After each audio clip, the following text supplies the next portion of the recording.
Ya, tentu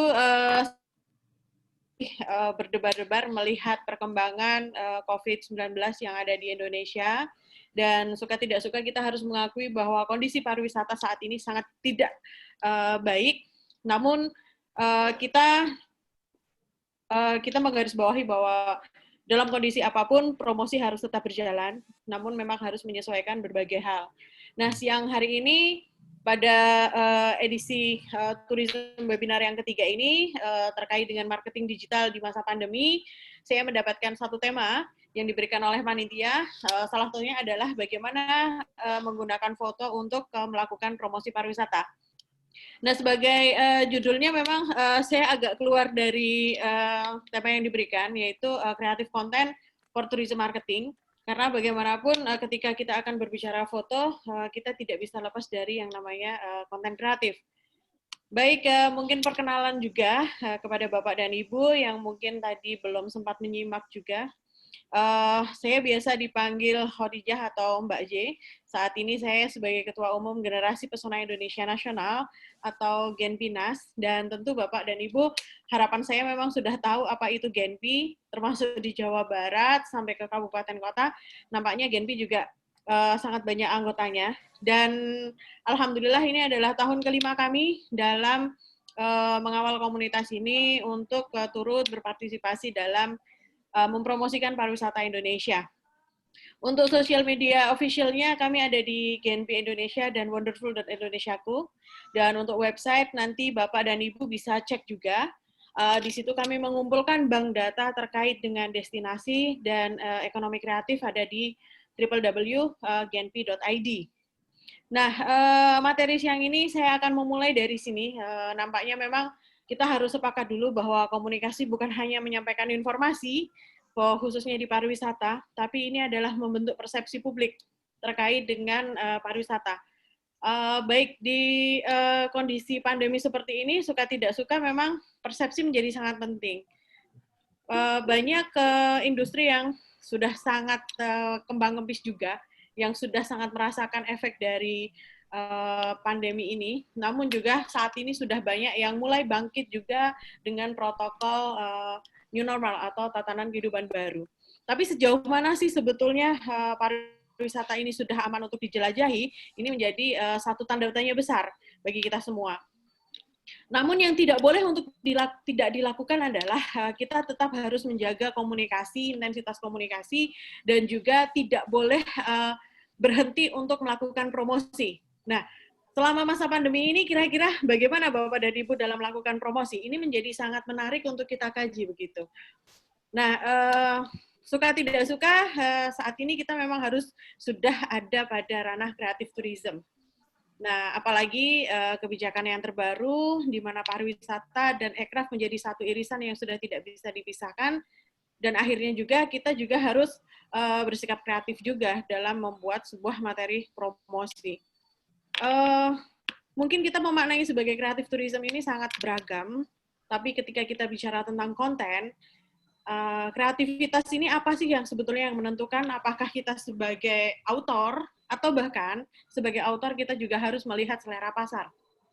Nah, pasar yang mana sebetulnya nanti yang akan kita bidik untuk pariwisata ini? Kalau melihat pertumbuhan sosial media, saat ini Indonesia sudah lebih dari 180 juta jiwa yang mengakses internet atau bersosial media. Dan di sana 65% ternyata mereka adalah anak-anak muda yang sangat gandrung di sosial media. Kalau Bapak Ibu lihat secara grafik saat ini yang menduduki posisi teratas adalah mereka yang ada di usia 15 sampai 25 tahun. Lalu bagaimana kita membuat promosi pariwisata? Bagaimana untuk melihat pasar-pasar pariwisata yang seperti ini begitu? Karena bagaimanapun yang namanya millennials, mereka juga memiliki daya pengaruh yang sangat signifikan, khususnya dalam target pasar. Baik, yang kedua adalah kita juga tidak bisa lepas dari yang namanya world trend of tourism. Apa yang harus dikomunikasikan saat ini? Apakah new normal pariwisata dalam tatanan baru, atau bahkan protokol destinasi. Ini menjadi sangat penting. Protokol kesehatan di destinasi, di sektor MICE, dan sebagainya, ini tidak boleh lepas dari konten kita. Yang tentu saja menarik adalah semua karena adanya pandemi ini, suka tidak suka ini menjadi membuat perubahan yang sangat signifikan. Wellness tourism misalkan, yang orang biasanya vacation sekarang memilih untuk staycation, ini akan menjadi pengaruh yang signifikan ketika kita melakukan promosi melalui konten. Nah, Bapak Ibu, kita lihat bahwa perkembangan sosial media di 2020 ini sungguh signifikan. Kalau pada tahun lalu diperkirakan bahwa 2020 ini adalah eranya TikTok. Nah, dan ini memang suka tidak suka harus diakui. Kalau bahkan TikTok sendiri di Indonesia juga dilabeli sebagai, mohon maaf, aplikasi bodoh. Kalau kita ketik aplikasi bodoh di Google misalkan, maka dia akan muncul sebagai page one nomor satunya adalah TikTok. Tapi suka tidak suka bahwa bisnis TikTok, travel, dan lain-lain ini tidak bisa dilepaskan.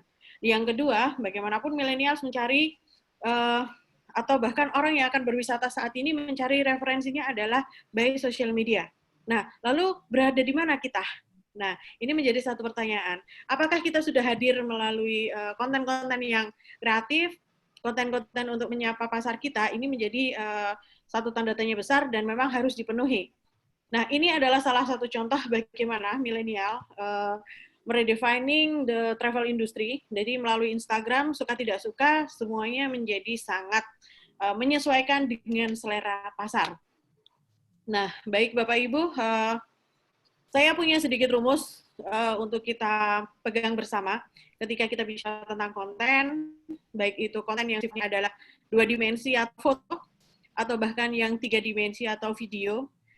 Paling tidak rumus ini tetap bisa digunakan, di mana kadang orang menganggap bahwa konten adalah raja. Tapi jangan lupa bahwa kalau ada raja pasti ada ratunya. Nah, orang lupa bahwa konten is a king, tapi strategi is a queen. Jadi konten tanpa strategi, dia tidak akan memiliki reach media yang besar. Tapi strategi tanpa konten yang baik, dia juga tidak akan memberikan impresi yang cukup. Dan ini menjadi satu catatan bahwa tujuan akhir dari sebuah promosi adalah impresi. Dan impresi ini maka akan ada step selanjutnya adalah bagaimana mempengaruhi persepsi masyarakat atau pasar sehingga mereka mau untuk mengunjungi satu destinasi. Semisalkan kita melakukan promosi destinasi. Jadi memang satu perjalanan yang cukup panjang dan ini dimulai dari konten.